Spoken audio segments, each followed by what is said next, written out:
Pelaku kekerasan seksual anak di bawah umur dituntut hukuman penjara ringan sudah mengatur jika pelaku pelecehan seksual terhadap anak dipidana penjara maksimal 15 tahun. Laporan secara langsung ke Komnas Perempuan dari 2020 sampai 2024 itu ada 11 kasus. Soekarno-Hatta mengungkap peristiwa pelecehan seksual yang terjadi di penerbangan pesawat Citylink rute Denpasar, Jakarta. Pelecehan seksual di lingkungan pendidikan kerap terjadi, padahal seharusnya sekolah menjadi tempat yang aman bagi siswa.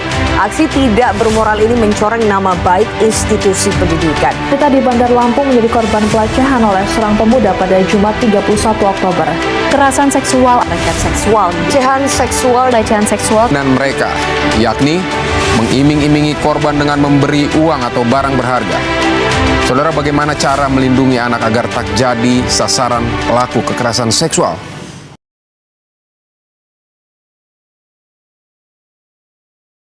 Halo, perkenalkan nama gue Hanifah Nabila, biasa dipanggil Nabila. Gue seorang mahasiswa, tepat pada hari ini umur gue beranjak 20 tahun. Gue akan speak up tentang pelecehan seksual yang gue alami saat gue duduk di bangku sekolah dasar.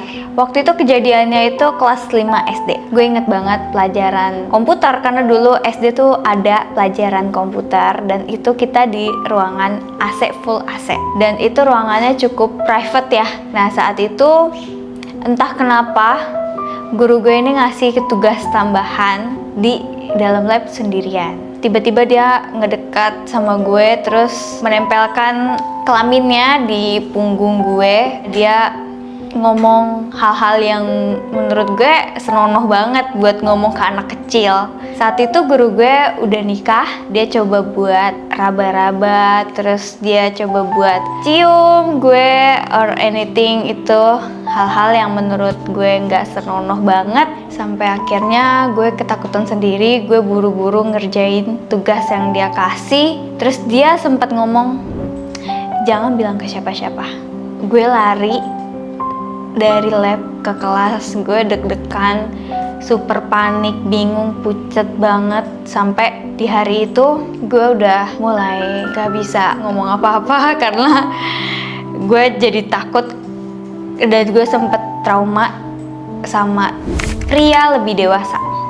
Rasa ketakutan gue itu, trauma gue itu bener-bener gak bisa hilang sampai akhirnya gue udah bisa seikhlas sekarang dan gue udah bisa menceritakan ini ke kalian. Guru gue itu sempat dilaporin sama adik kelas gue yang dia juga kena pelecehan seksual itu, tapi kebanyakan dari teman-teman gue ngira kalau adik kelas gue itu lebay. Itu bener-bener gue rasain dan itu bener-bener nyata. Kenapa gue saat itu gue gak bisa ngomong apa-apa? Rasa trauma gue buat speak up itu lebih besar. Gue lebih takut jujur ngomong ke orang tua gue karena lebih takut dimarahin sama orang tua dibandingkan gue jujur apa adanya. Gue sebenarnya agak senang karena ternyata dia di penjara tapi banyak yang bela dan akhirnya dia cuma 2 bulan aja di penjara. Itu yang bikin gue sakit.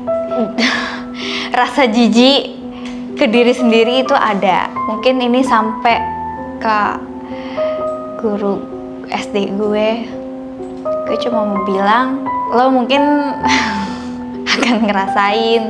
Ya gue berharapnya lo nggak akan ngerasain sih anak lo atau cucu lo, tapi percaya atau enggak, karena gue jadi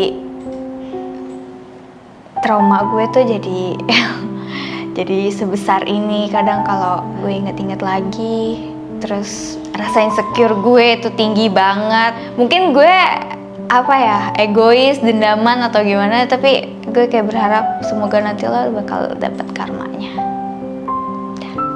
Harapan gue terutama untuk orang tua ya, please dengerin. Mungkin kayak tanya anak lo tuh kenapa, anak lo tuh gimana, di sekolah gimana, lebih terbuka ke anak-anak, ke orang tua, dan jangan ngejudge anak dulu. Karena jujur ketakutan gue tuh kuncinya itu di orang tua. Gue menghindari hal-hal yang bikin orang tua gue tuh kesal. Setelah kalian nonton video ini, kalian bisa jadi tahu guru tersebut gimana, karena gue saking gue bencinya di buku tahunan sekolah SD ada muka guru tersebut, itu gue coret semua. Saking gue bencinya sama dia, gue nggak pernah salim lagi semenjak hari itu.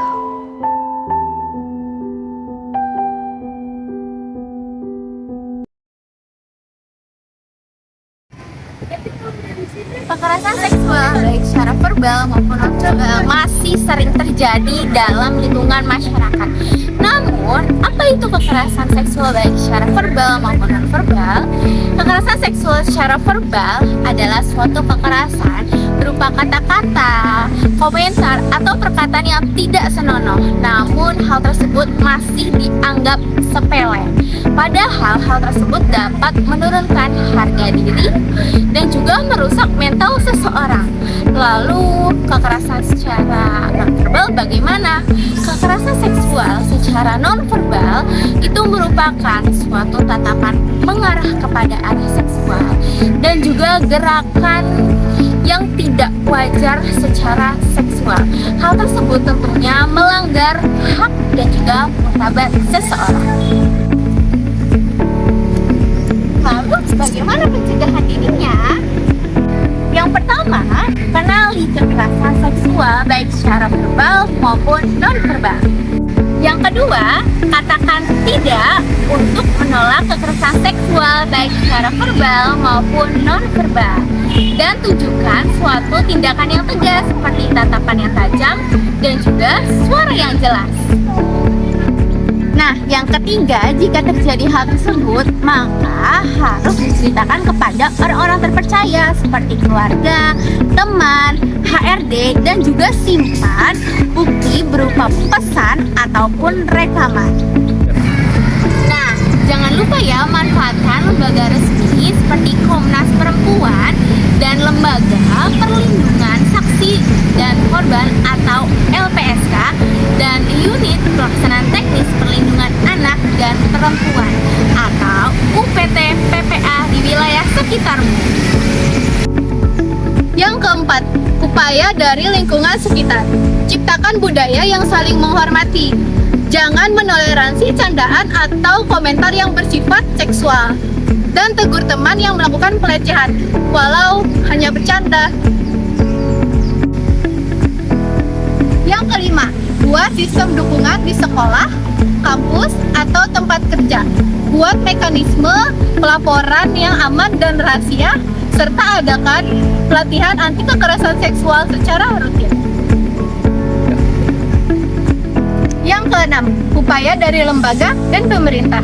Terapkan aturan dan sanksi yang jelas terhadap pelaku kekerasan seksual. Sosialisasikan Undang-Undang Tindak Pidana Kasus Kekerasan Seksual TPKS nomor 12 tahun 2022 serta sediakan layanan konseling dan pendampingan hukum gratis bagi korban. Baik, selamat pagi. Bapak mohon untuk memperkenalkan diri terlebih dahulu. Perkenalkan, nama saya Oki Susandi. Saya di sini sebagai staf perawat di Poli Remaja. Baik, langsung pertanyaannya. Dapat diketahui bahwa Poli Remaja berfungsi untuk pembina remaja, yaitu remaja awal hingga remaja akhir. Lalu apakah ada pelaporan dari pasien mengenai kekerasan seksual, yaitu ditujukan pada remaja awal hingga akhir, pelaporan pada puskesmas di wilayah Kecamatan Makassar khususnya Poli Remaja?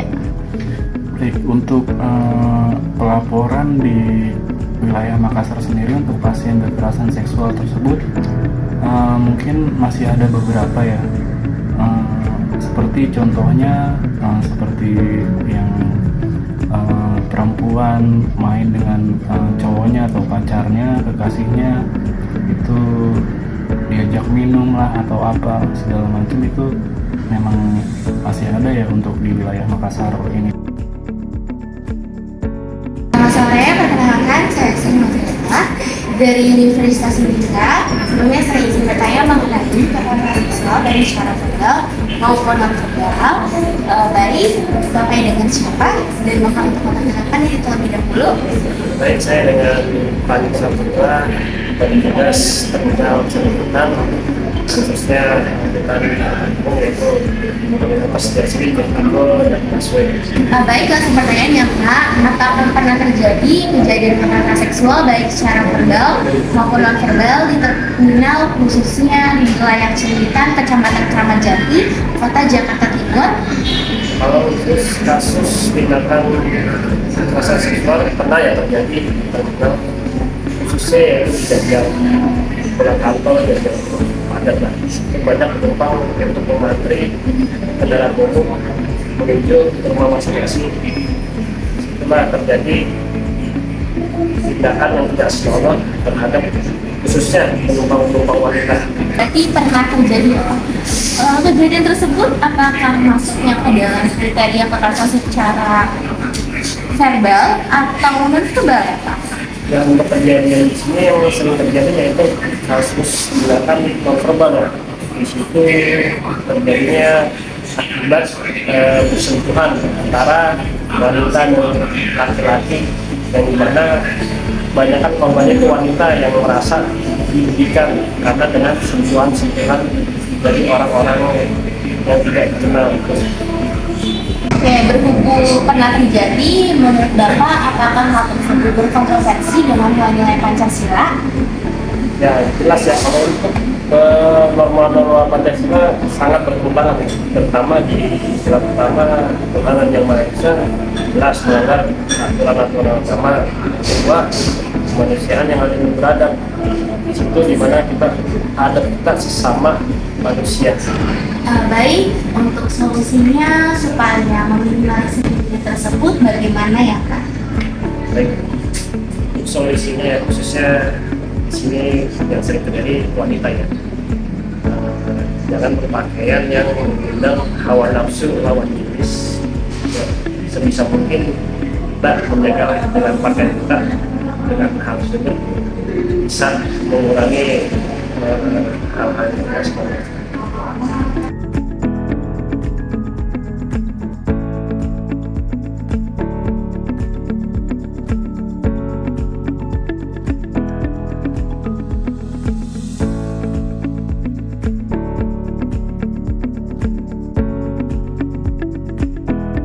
Dapat dikonklusikan bahwa kekerasan seksual baik secara verbal maupun non-verbal disebabkan oleh kenakalan remaja dan juga kurangnya edukasi akan hal tersebut.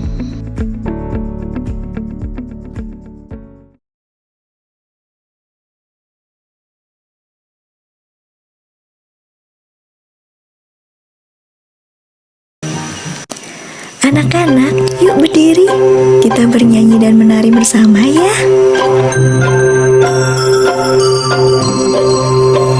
Sentuhan boleh, sentuhan boleh, kepala, tangan, kaki.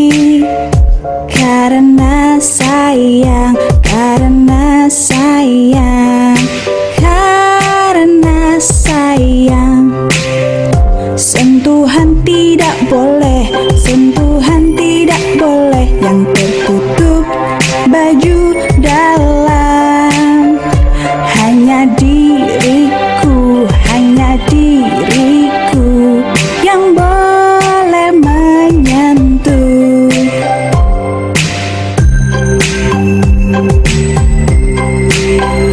Sentuhan boleh, sentuhan boleh, kepala, tangan, kaki. Karena sayang, karena sayang, karena sayang. Sentuhan tidak boleh, sentuhan tidak boleh, yang tertutup baju dalam. Katakan tidak boleh, lebih baik menghindar.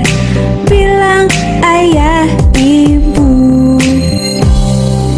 Anak-anak pintar harus ingat ya, orang lain